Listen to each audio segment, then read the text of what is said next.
અમુક મેસેજ આવે ને ત્યારે ધબકારા વધી જાય. એક ભાઈનો મેસેજ આવ્યો હતો કે ભાઈ હું નાનો માણસ છું, મને એક વ્યક્તિ સાથે 3 વર્ષથી પ્રેમ હતો. એ છોકરી પહેલા એમ કહેતી હતી કે માની જશે હું મનાવી દઈશ. પછી એની ક્યાંક સગાઈની વાત ચાલી તો એ છોકરીએ મને હંમેશા એમ જ કીધું કે ગમે એમ થાય હું તો તારી જ રહીશ. એ છોકરીની સગાઈ થઈ ગઈ તો એ છોકરીએ એમ જ કીધું કે હું તો તારી જ રહીશ. એ છોકરીના લગ્ન થઈ ગયા, હજી એમ જ કહે છે હું તો તારી જ રહીશ. તો મારે શું તડપતું જ રહેવાનું? અત્યારે મને એવા વિચાર આવે છે કે મરી ભાવ ખદડાવ તમે કોઈકની જિંદગી બરબાદ કરી નાખશો તમારા સ્વાર્થ માટે.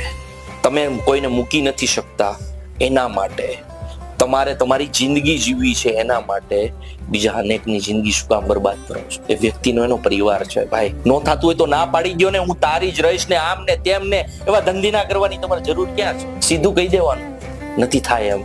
એટલે વ્યક્તિની લાઈફમાં આગળ વધે. એ વ્યક્તિએ મેરેજ કરવાનું તો ક્યારેય વિચાર્યું જ નથી, કારણ કે એને જે સપના જોયા હતા એ વહેલી વ્યક્તિ સાથે જોયા હતા, જે એમ કે છે હું તો તારી જ